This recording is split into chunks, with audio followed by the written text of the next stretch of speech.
السلام عليكم ورحمة الله وبركاته. بسم الله الرحمن الرحيم.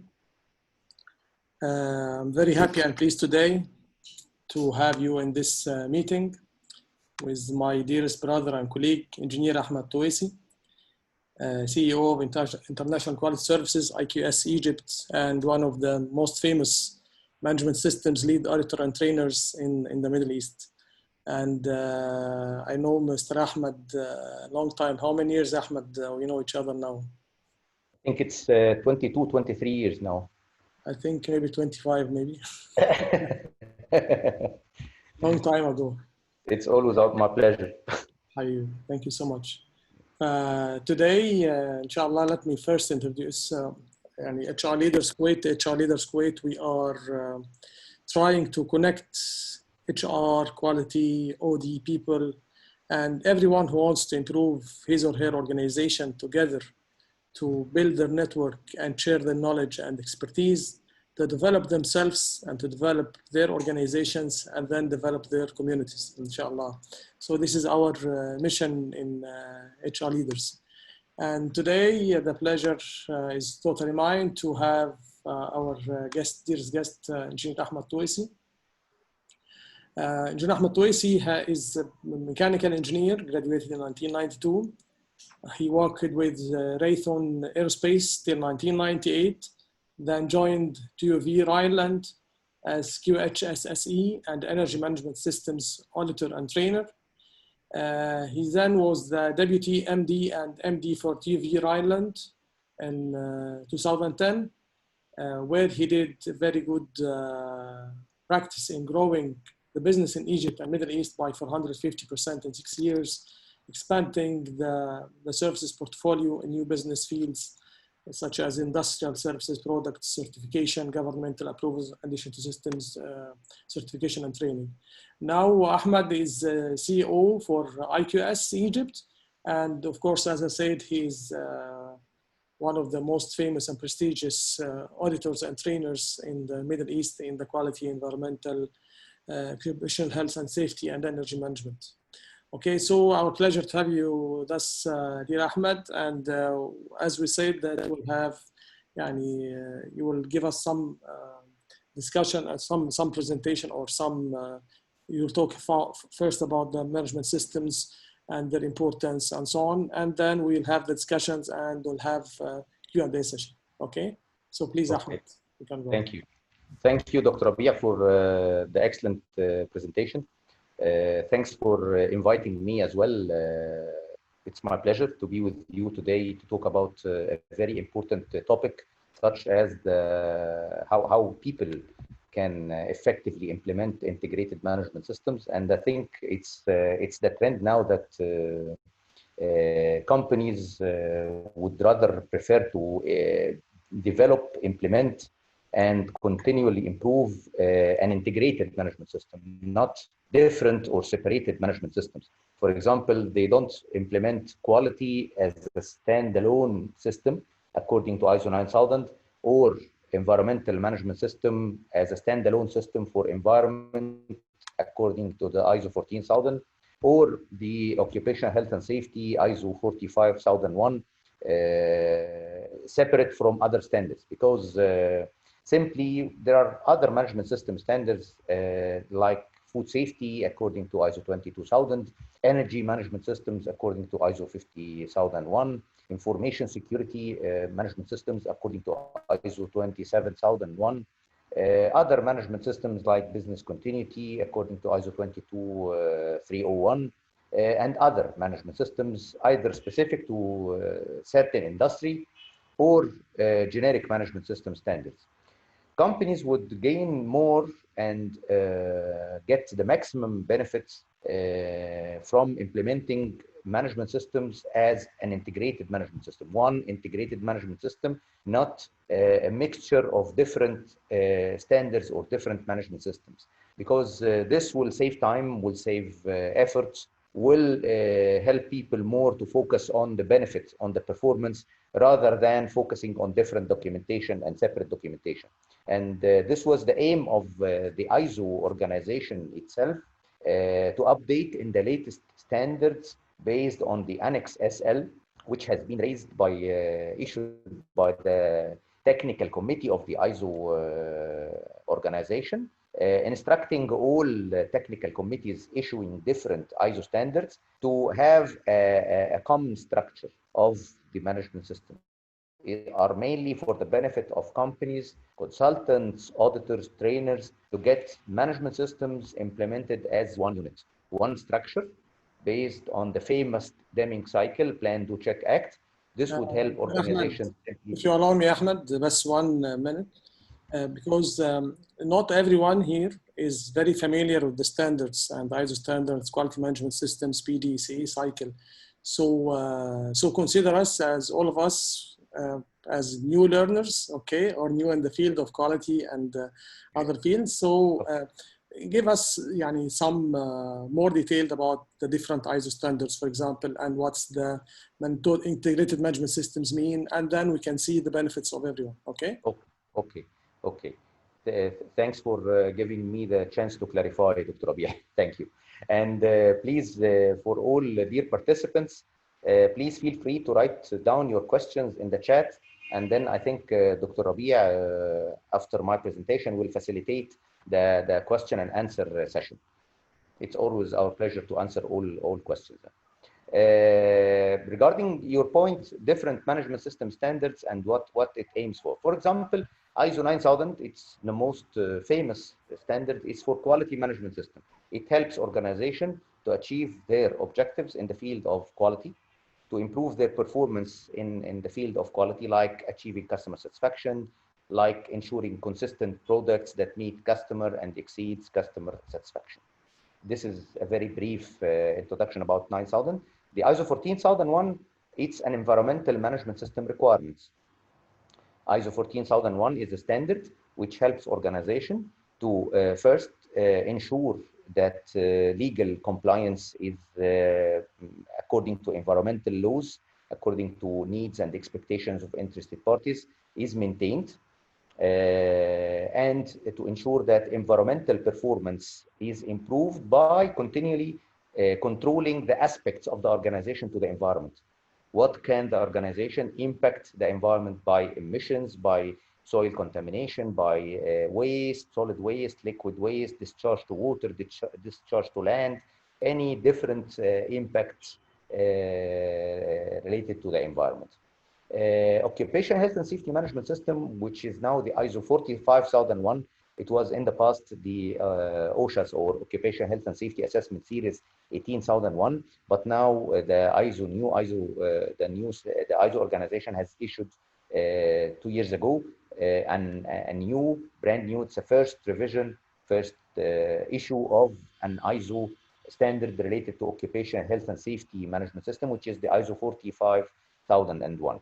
This standard helps organization first to define the risks, identify the risks related to occupational health and safety matters, control the risks in order to prevent the injuries and ill health of their people, visitors, and all interested parties dealing or interested with the organization's business. So this is the main aim for occupational health and safety management systems standards. We have also other management systems, maybe specific to food industry, like the ISO 22001. It's mainly for preventing hazards and risks related to food safety. So it helps organizations providing food or beverages or anything that human beings is eating or drinking to prevent or to ensure the safety of the food and to prevent any risk to the people's health and harm related to food unsafety. Energy management system standards like the ISO 50001, it helps organizations to control their energy efficiency usage, to improve their energy efficiency, to improve their energy performance by using different renewable sources. Maybe it gives them option. All ISO standards does not indicate certain performance criteria. So organizations, they have the freedom where and when and how much to improve. The ISO standard does not require organization to specifically improve by 10% or 20% or 30% in any field. It does not indicate any performance criteria. And this is, I think, for the benefits of the organization, so they can improve according to the best available financial or best available technology, or up to the sufficient resources they can provide to this improvement projects by time. Other standards like information security, it aims to secure the information of the organization. Depends, maybe some banks or information centers, they are concerned more with this issue. So it gives them a better chance to ensure the safety of the information they are treating, to ensure that it's kept confidentially, it's kept secured away from any bad or unintended or wrong use. All management system standards now based on the Annex SL, the ISO organization. The ISO is the organization which issues the standards. It's in Switzerland, in Geneva, and it's the International Organization for Standardization. It consists of different technical committees. Technical committees were instructed starting 2015 to issue all management system standards we have mentioned according to a common structure. The common structure is built or is tailored based on the Deming cycle. The Deming cycle is a famous cycle for management systems, which indicates that you have to plan first, then do things you have planned, then check the performance, then act with corrections and improvements. Planning, like identifying objectives, strategies, what we need to achieve first, provide the resources to achieve these objectives, and then to establish the processes needed to achieve these objectives. Then this is the first step, plan. Then going to the do part. The do part, you have to implement the process you have established, and then checking, evaluating the performance of the process you have implemented in achieving the planned objectives you have established at the first step. Then the act is by either improving the performance, achieving the objectives using less resources, achieving the objectives more and more, strengthening or stretching the performance indicators to meet more objectives, like increasing more sales, reducing waste more, increasing the profits, using people to increase their productivity, because people are now the focus of our discussion. So improvement is open. Where to improve, how to improve, it's based on the organization's priorities and strategies.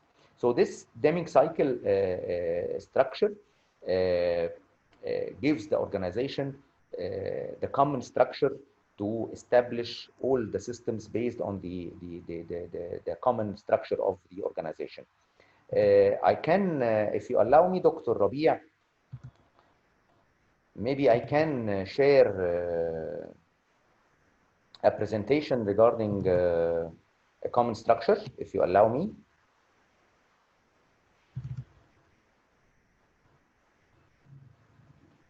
Dr. Muhammad, can you hear me?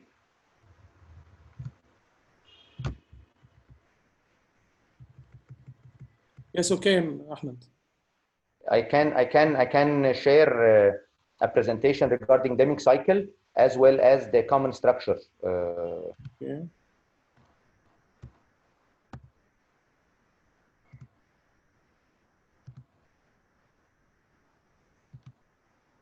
Can you share now?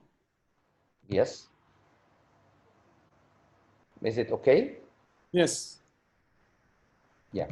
This is an example of Deming cycle. The plan part, then the do part, then the check part, then the act part. This is the Deming cycle simply, and this is an example on how we can apply it at any management system. This is an example for ISO 45001 because it's one of the latest. And this is simply the Annex SL and the high-level structure, the common structure for all management systems. So this is the management system structure clauses for all the new standards, starting from 2015, all ISO 9001, 14001, 22000, 50001. All management system standards are according to this Annex SL, which has been issued by the ISO organizations to all technical committees issuing all standards. This is the high-level structure. It indicates that clause 1 has to be always the scope of the standard. Clause 2 has to be the references used for when reading the standards. You can go to different references, different standards to explain the terms, terminology, or to give some guidance. Clause 3 is for the terms and definitions. It explains and gives a better idea about what's meant by each term. Starting 4 are the requirements. So requirements of any ISO standard, it starts from clause 4. Clause 4 is the context of the organization. Organization needs to identify internal, external issues, needs and expectations of interested parties, the scope and the system processes. Then clause 5, leadership, only for ISO 40001, it includes and workers' participation. So this part is only specific for the ISO 40001, and it gives the indication how important people are, because this workers' participation is one of the main responsibilities of top management, and it has been added exceptionally in this standard to show the importance. Other standards, the structure is identical, is exactly the same. For this standard, it indicates that within the leadership, the top management strategic directions, identifying responsibilities, objectives, processes, they have to indicate workers' participation. And in the standards, what does it mean, workers' participation? Workers' participation means involving people in the decision-making process.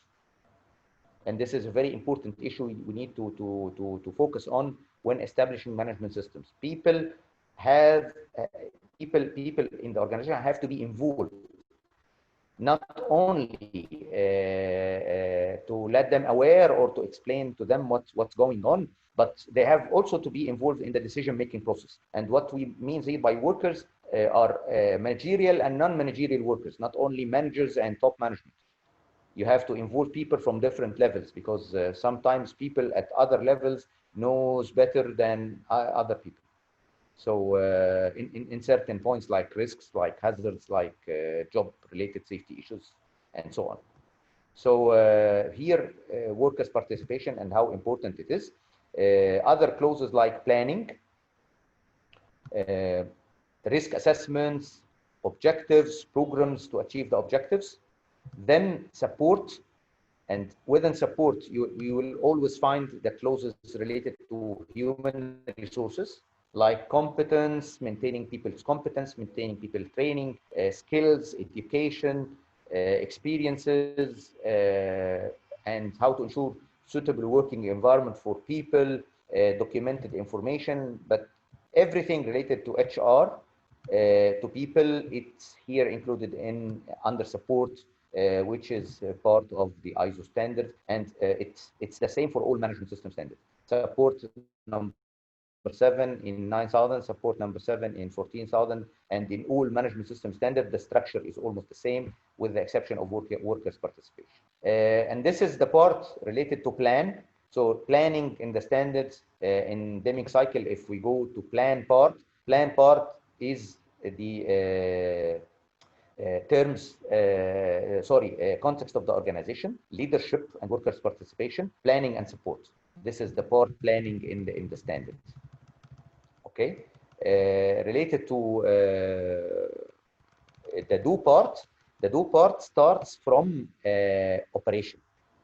Operation means how to operate, how to control the operations in any sector, and it's generic because operation for the bank it's different from operation in a school, operation in a production facility, operation in a hospital. And as we all know that, or we might know that ISO is a generic standard which can be applied in any sort of organization. So you can apply ISO standards in a hospital, in a service provider, in a bank, in a manufacturing facility.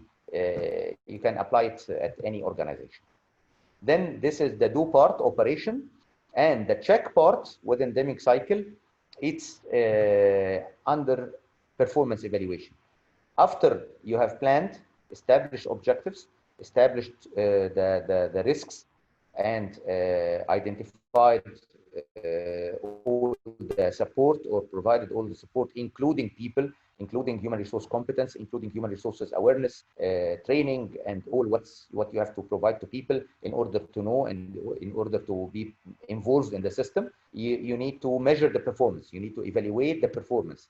To what extent objectives defined in the planning stage or set by the top management in their strategies have been achieved. We need to evaluate the degree and the extent of the achievement of the processes. You need to internal audit the system in order to evaluate the effectiveness of the processes and the conformance of against the procedures of the organization, and in order to evaluate the effectiveness of the system, whether the system is effective to achieve the organization's objectives or not, or you need to take some certain decisions in some certain areas. Then also within performance improvement, top management review. Top management has to review the system on periodical basis to evaluate the degree of system effectiveness and the degree of alignment within their strategic directions. Last but not least, continual improvement, the act part of Deming Cycle. We need to act, we need to improve the performance, we need to fix mistakes, to see what went wrong and to correct periodically what went wrong, and to improve the performance by further benefits for the organization by decreasing the waste, increasing the added value, increasing the profits, increasing sales, increasing revenue, increasing people performance, people productivity, and so on. So this is briefly the structure of all management systems now, and how the ISO organization established the Annex SL in order to provide the organizations in a better way, an easier way to implement. They need to implement an integrated management system, one unit, similar structure, so they can plan all planning, all related to quality, or related to environment, or related to occupational health and safety. It's planning. Those objectives can be established as one unit. Planning. Operation can be controlled as one unit. Either it ensures quality of product, it ensures protecting environment, protecting of people against occupational health and safety, illness, disease, or accidents or injuries, preventing food unsafety, preventing risks in the energy efficiency. In all management systems, mainly management systems are to control risks, which can provide uncertainty to achieve their planned results and objectives. So as per the new structure, organizations are encouraged to implement systems as integrated management systems. This is the first part of the discussion. What are the integrated management systems? I think we have explained in a brief way what is the concept of integration and how the ISO organization encouraged organizations to have systems applied effectively or implemented effectively as integrated by establishing a common structure, which will help everybody to implement an integrated management system. The second part, what is the importance of people? Dr. Rabia, are we okay with the first part of the presentation? Yes, I think for me, yes, it's very clear. Okay, hopefully it's clear for all other participants as well. So if anyone has comment or question, then you can put in the chat box and we can answer it. But I think we can move forward, okay, for the second part, and then we'll have some good time for questions and answers or continue our discussion. Okay, perfect. Thank you very much. Then the second part will be the importance of people and how people can participate effectively in implementing the integrated management system. I think as we have explained during explaining what are the requirements, we have explained that workers' participation or people participation is one of the requirements. So starting with the top management roles and responsibilities, the standards requires now the organization's top management to involve people in the decision-making process. So to involve people in the establishing of the policies, involving people in establishing objectives, involving people in establishing performance indicators, involving people in identifying risks and hazards related to their jobs or risks to achieve their objectives, involving people in identification of training needs and training competence and evaluation of the training provided, involving people in the communication they have to do, where and when, involving people in determining control measures and how effective they are in the operation, involving people in case of any non-conformance, in case of any corrective actions, in case of any accidents, incidents, which is very important to people, involving people also in determining the needs and expectations of interested parties, either internally or externally from the organization. So involving people also in assigning jobs, roles, responsibilities, accountabilities, involving people in determining how to apply legal requirements to the organization, involving people in determining applicable controls to suppliers, subcontractors, or outsourcing processes, involving people in determining what needs to be monitored, measured, or evaluated, involving people in the audit process, in auditing programs and what to be audited and what are expected from people. Sometimes we're going to audits and people are not do not fully understand what we are doing, what we are here to, okay, or why we are doing this. Then involving people in the continual improvement process, and this is very important, always to recognize people's achievement. What did they achieve? What did they did wrong? What did they did well? And to get maybe motivated or warned by what's wrong. And always it's a common scenario or a two-way scenario between the top management, direct supervisors, people, in order to ensure that they are all at the same level of awareness, and they have always common understanding. People cannot implement effectively the system if they are not competent. So competence of people is one of the key essential issues. Starting from the selection of people, companies and top managements, they have to ensure that they choose the right people. The right people means competent people, people that have the necessary education, necessary skills, necessary training, and necessary experience to do the job.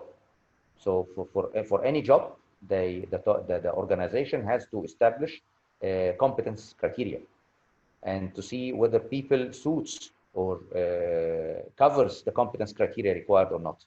People, do they have sufficient education? Do they have sufficient knowledge, awareness, experience, training, skills, and so on, from the selection part. Then they have to maintain the minimum level of competence and to improve periodically the competence needed by evaluating the current existing competence and how we can improve the competence and how we can develop the people in order to improve the performance. And believe me, people are essential. People are the backbone of any organization, of any development. If you are not developing people, if you are not investing in people, nothing will happen.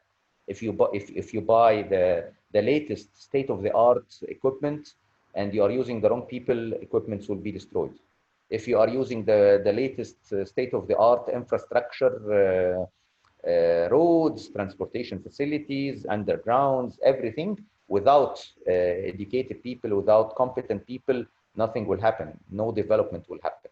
So the main development here in any organization should be focused on people, developing their competence, developing their knowledge, developing their way of thinking, involving them, respecting their opinion, giving them the chance to participate effectively and to recognize the importance of their role in the organization's development.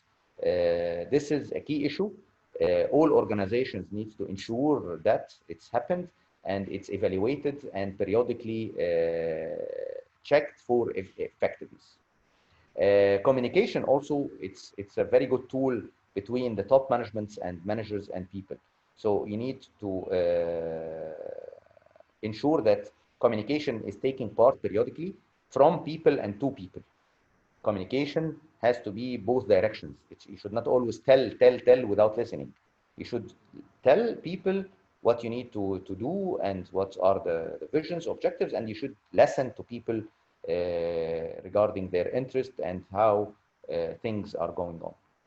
So communication can be by documentation, can be by videos, can be by, I think we are now living the time of communication development, and you can communicate by people by any means. I think we have a clear example now by communicating together, and we are all sitting in different places. So this is a good example of effective communication. Then you should always evaluate people, because people are not always the same. People are not always angels. There are people who are not willing to improve performance. There are people who are not willing to participate in the continuing improvement of the organization. So you should always filter people. You should develop the competence, you should communicate, and you should always evaluate. You should monitor and evaluate. Monitor and evaluate processes as well as people, because sometimes people competency and people behavior are of the root causes of some problems.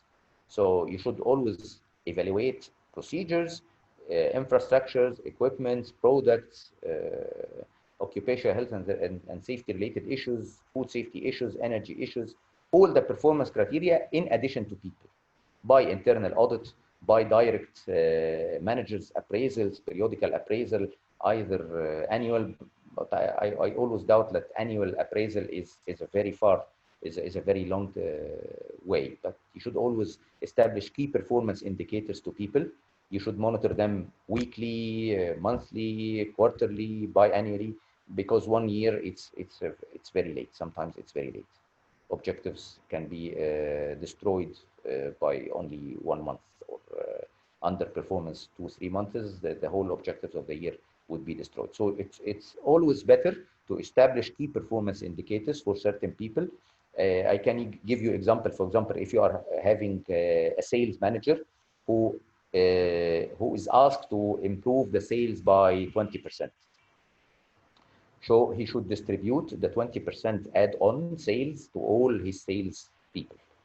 So his sales people should achieve 20% each in sales increase. So 20% means 120% accepted quotations, accepted offers, and invoiced volumes to clients, collectively, and receivables from the clients. So this means that a number of quotations or numbers of clients visits or clients contacts needs to be more at least by 30 to 50% in order to get 20% sales more. So this has to be monitored from day one on weekly basis. How many offers and comparison between this week and the similar week in the previous year.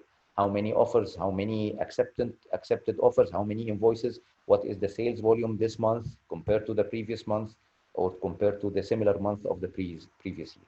This is how people can be evaluated by certain performance criteria, key performance indicators, not only monitoring people by cameras and by behavior, but you should always monitor the performance of people.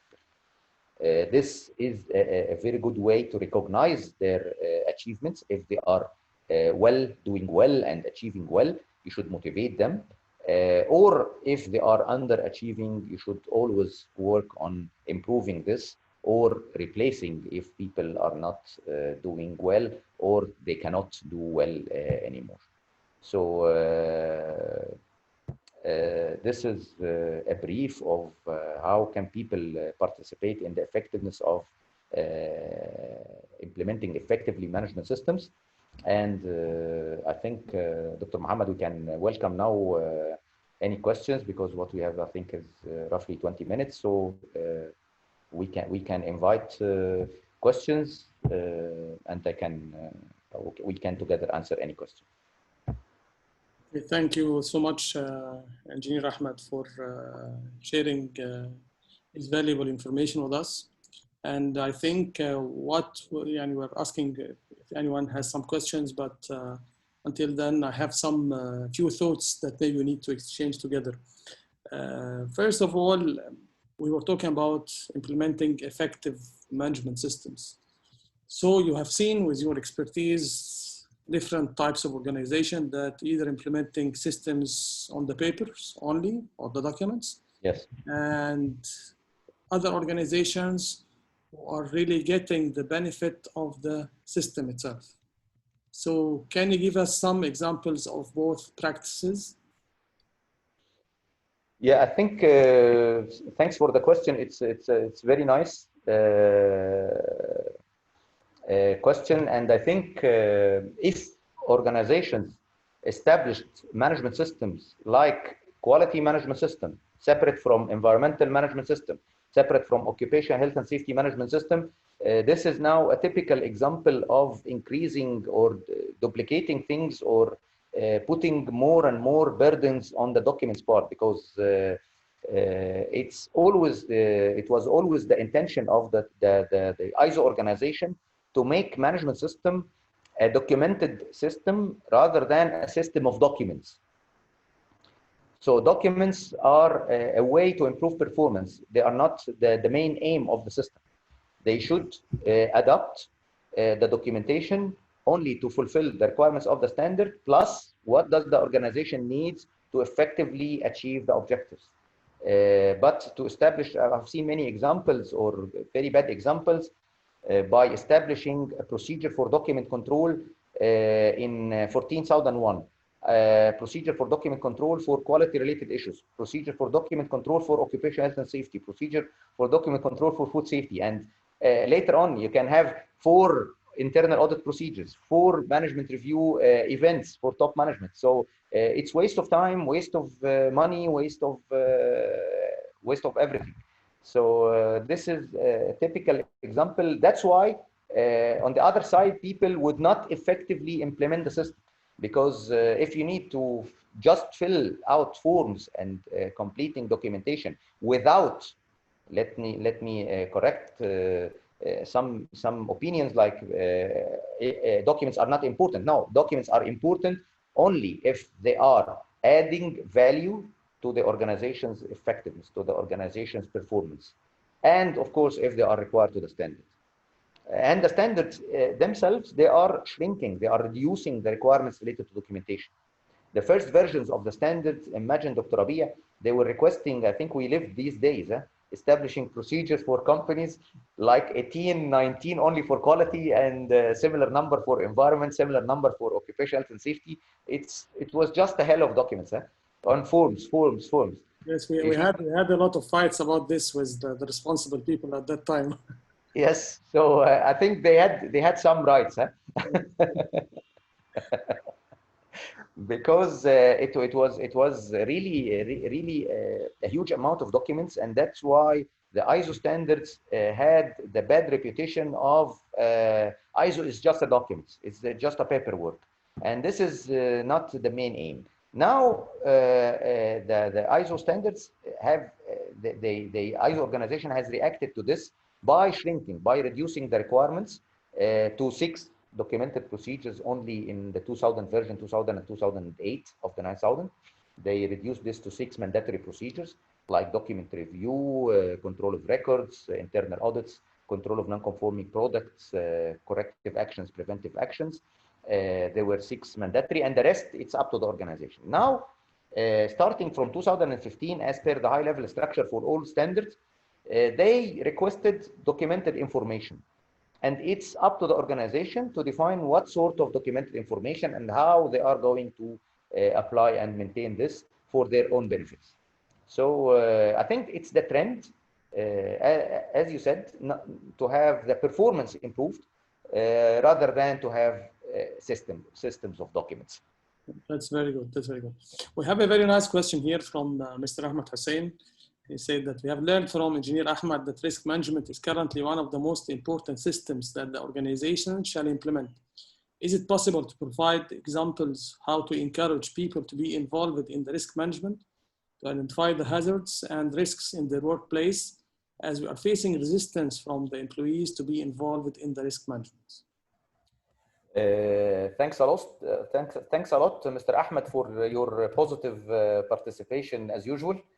And thanks for the very good question. How to get people involved is to put a system, to put a process, to establish a process which defines certain responsible persons, certain workers' representative. For example, if you have different levels, different skills of workers, you have to define how you are going to choose from them someone who represents them, and ask them that who should represent you in this. Ask them, get their feedback, so they can have someone from their side representing them, and this has to be the direction of the top management. Okay, that someone from them represents them in identifying and analyzing the risk assessment, and this has to be always established, reviewed, applied, and then revised if you need any revision to this or improvement. So you should implement it, put it in place, compare it within different sections, because sometimes we feel that some people are defining risks isolated from others. So, for example, you can see that either risks are overestimated or underestimated. You should always use the risk assessment in a rational way that gives every single risk its real or its actual value, based on the significance either on the business or the environment or the safety, health of people, or the organization performance. So you should involve people by establishing a process that explains the responsibilities and authorities of establishing risks by people, and it should be reviewed by different responsible persons. Did I answer your question, or? I hope so. If Ahmed has another concerns, please let us know. If you allow me, Engineer Ahmed, to add to this point, it's again about the importance of people in different organizations. Do people feel that they are important, their opinion matters, or someone is asking them about their opinion or asking them to be involved? Is the company itself encouraging people to be involved with the planning, implementation, and monitoring everything? Okay, or there is no clear, as you said, clear responsibility. But not only at this, I mean that the people feel that it's their own organization that they care for, okay, and they want it to be the best organization. Do they understand why we are implementing these standards, the importance of risk management, or importance of identifying risks, or how to deal with it? So again, it's about the culture of the organization itself and how the person or employees are feeling, how important are they, their opinion, their feedback, and their involvement in building and implementing effective management systems. I think so. This is also another important point. It's a very good point, yes. And as you have mentioned, it's a two-way scenario. They have to communicate to people, and they have to receive from people, and they have to recognize good opportunities from the people's side. We have seen many managements that they isolate people. They don't let people. That's why it's one of the requirements of the ISO 45001 that top management has to eliminate all barriers to communication or to people's participation. So you have always to involve people, recognize good suggestions. Like, for example, we have seen a lot of organizations making, for example, every month a ceremony or a party, recognizing that these three people, they have the best suggestions, or they have the best opportunities, and they get more bonus, or they get certificates of appreciation, or certain amount of money. It would always help. So this is the way of recognizing if people did something good. Yes, it needs a lot of commitment, and it needs a lot of purpose. People need to feel the purpose of this organization and feel that they are valued. Yes, yes. So we have another nice question here. It's about how many standards can be combined together as an integrated management system. I think a good question from Libya, our brothers in Libya. Engineer Nasser, yeah, I know him from Libya very long time ago. Thanks, Engineer Nasser, for your question. There is no certain number of standards based on your use, based on your organization's decision. So you can integrate quality with environment, 9,000 and 14,000. You can integrate quality with 45,001, occupational health and safety. You can integrate quality with the food safety, but it's better if your organization is implementing quality, environmental, occupational health and safety. Maybe these are the basic three. You can integrate them together. So as much standards, as many standards you have, you should always integrate them to get the benefit of them, and to eliminate duplications and writing many forms which are not of any added value. So I mean that whatever standards I think that the organization intends to have, they can combine all together. So there is no limit. Yes, no, there is no limit. There is no limit. That's why the ISO organization has established the same structure for all standards. Yes. They didn't indicated a certain amount of standard has to be integrated and others are not. Yes, I think this is the essence of the new standards, or the new structure of the standard, that you can combine whatever numbers you need to combine. All the standards implemented, yes. Another question also for the discussion purpose, it's about, you know, that we are living in a very hard time, and it's even the name of a series that we have is leading through the crisis. Again, from your expertise and from seeing a lot of organizations, how do you see that the management systems or ISO standards has contributed with organizations that really apply these standards in a good way to survive through the crisis and to minimize the risks, or to reduce the amount of disturbance in the organization? Do you think that the organizations that really implement good systems in place was not affected in the same way like other organizations, or the value of the standards in facing this crisis? A very good question, Dr. Rabia. As you have explained, that all management systems now are risk-based. So risk means what can happen, which can affect the uncertainty of achieving our results in business, in achieving customer satisfaction, in improving our performance, in protecting our people against disease or accidents. They are all risks. Any impact on the organization's objectives is a risk. So handling risks, managing risks is the main aim of standards. So if organizations are managing risks or implementing the systems effectively, we would assume that they are putting all risks under control.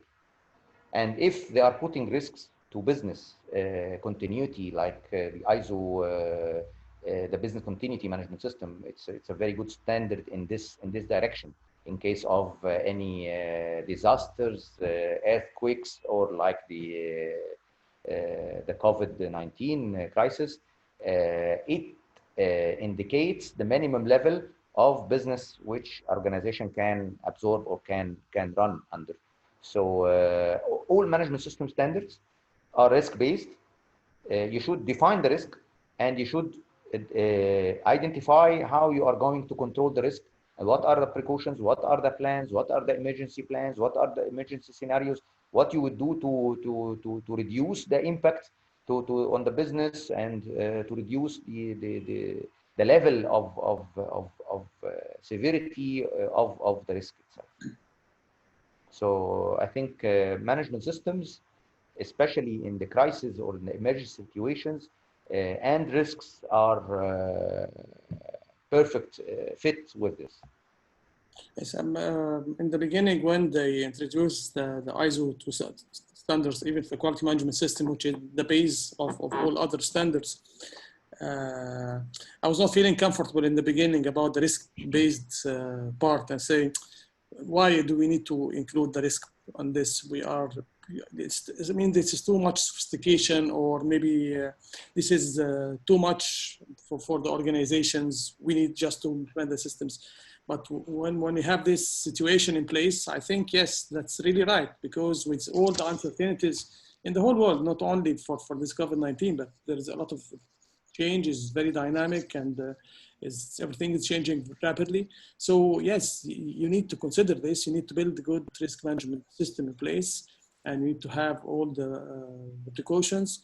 So it's very important. So it differs between someone who's ready before, okay, even if you don't consider all the risks, but at least you were ready, okay, to have different contingency plans, and someone who's not ready at all or have not thought of any risks at all, okay? And this includes even people who are certified, but they are just taking a certificate just to have the certificate, not implementing good management system in practice. Yes. Yes. Exactly. We have also here two more questions. It's about the cost of implementing ISO in an organization, or what could be the average cost for implementing ISO. Yeah. Yeah, I think cost of implementing ISO, there is no certain cost structure.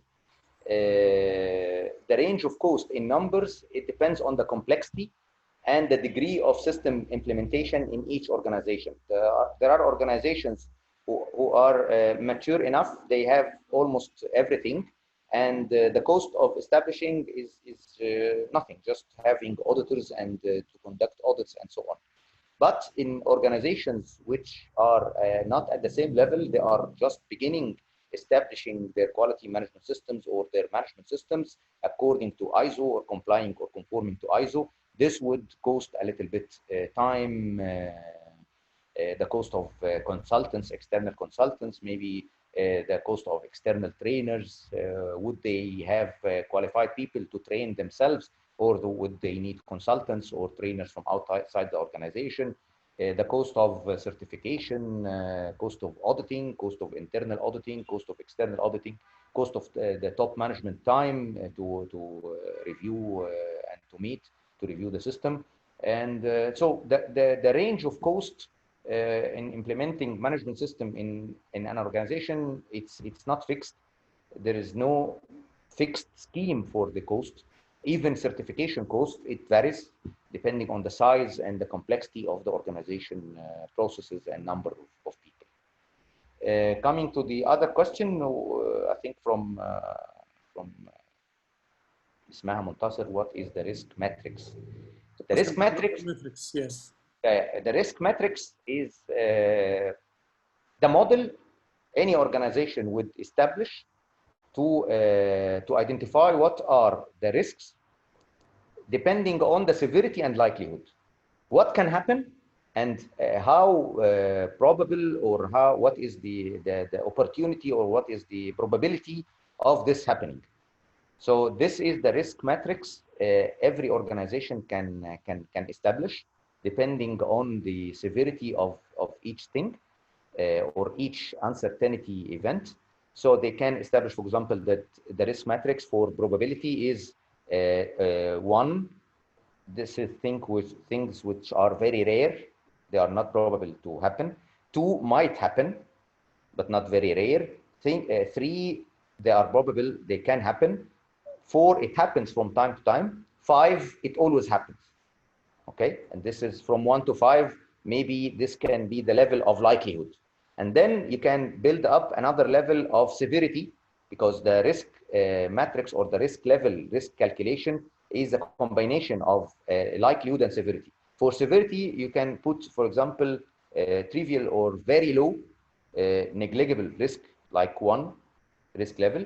2 is... Can we have an example, Engineer Ahmed? Can we have an example of this while you are talking? Example, I can show you a template.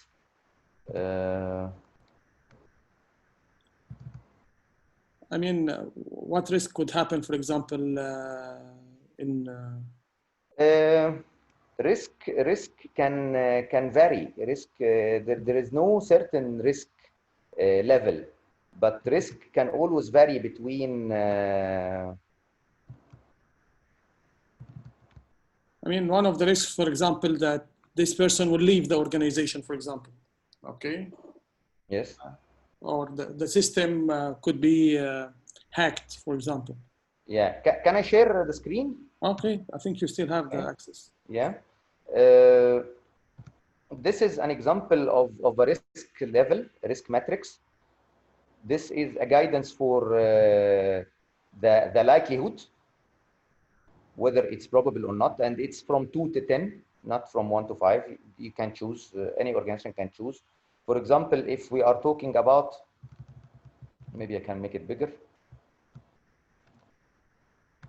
If it's very unlikely event, it can be 2, unlikely 4, likely 6, very likely 8, frequent 10, and regarding the question about the severity, if it's, for example, regarding occupational health and safety risk, if it's just a first aid, it can be 2 for severity.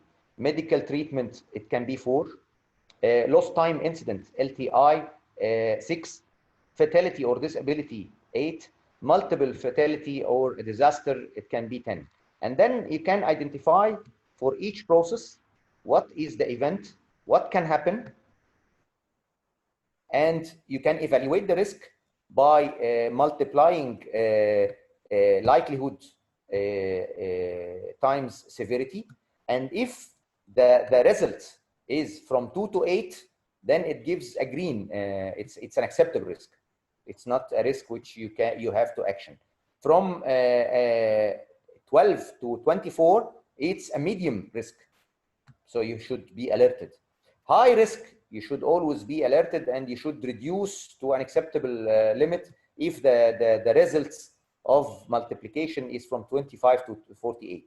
If it's the maximum severe risk from 49 to 100, this means that you have to stop, you have to hold, you have to issue a work permit, for example, or if you have to review every single process step before permitting this process to happen.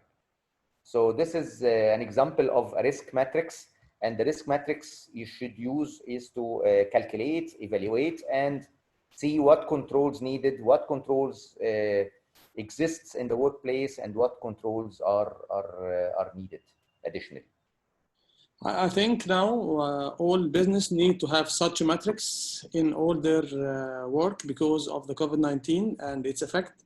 So if you're working in retail, for example, working in any place, one of the risks now is one of the employees get infected. Okay, so what will happen? So you can apply this. Yes. It applies for the customers and yes. so on. What about the lockdown, partial, yes. full lockdown? Yes. We don't yes. have supply of material. So now it's time for people to think risk-based yes. thinking. Okay. Exactly. So people who really understand and want really to improve their business, they need to think this way. Okay. Exactly.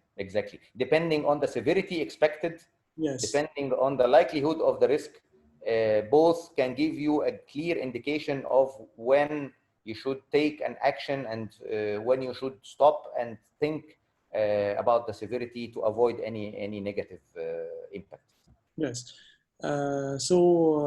Thank you so much, Engineer Ahmed. Now we're almost done, but I have one final question before we close. Okay. Now we're talking about people and about the importance of people about the standards. So I believe that people can make or break any system. Okay. So I need your comment on this. Again, the importance of people of making or breaking any system. From your expertise, give us examples from what you have seen in different organizations. Yes, this is a very tricky question. Thank you, Dr. Rabia. People can always using things to their benefits. It depends on the levels. Maybe top management are not doing this so often, but usually it's the level of workers who are maybe thinking, what does it mean for me? what is the benefit for this? What's the outcome on me? Okay, on my salary, on my benefits, on my bonus, on what should I take home? Okay, so this is always the main interest. And if you give them a strong reason why they should implement this, why implementing systems is important to them, effective communication, what's the benefit? For example, if you are working for a company which is certified, the value of the company is higher. Your value as a worker in your CV is higher. Your opportunities in the working environment, in the market, would be higher. So your value is higher in working, or if you are working in a company which implements management systems. And the other way around, your price would be cheaper, your value would be cheaper if you are not qualified enough, or if you don't have previous experience in these systems. So if you are getting promoted, or if you are moving from a company to company, the first question would be asked, would you have a system or a process to work according to, because people would not let them waste their time monitoring every single person doing their work. But again, to ensure people are not manipulating, or are not bypassing, or not faking things, internal audits and external audits are the main tools to discover this. And we have seen many examples of people who are just doing things one day before the audit, or they are faking documents like the hell, or writing all the records just before the audits. And I think we are training people in our courses how to detect this, and what are the symptoms of an unhealthy system. People who are just filling papers, because if they fill things, they will not always fill it correctly. They will not always fill it consistently. And if they fill it in this department, they will not be consistent with the other department. So if the auditor take this answer and go to other department checking on the same point, they will not be similar. So we have seen many examples from experience, I think more than 25 years now of auditing, and we have seen a lot. But at the end, companies who would prefer to have their system effectively implemented would train people in doing this correctly. Thank you so much. That's the essence of our meeting today, and hopefully people can understand that yes, we are implementing standards. It's people who are the ones who are implementing it, and people and the organization will get the benefit at the end of the day. So it's for management choice whether they need to build a system in place according to international standards, or just want a certificate, or they don't care about the systems at all. Okay. That's it. So it's again what I really like about the new standards and the new management systems. One is that combines everything together and working for the benefit for the organization and the whole stakeholders, all the interested parties.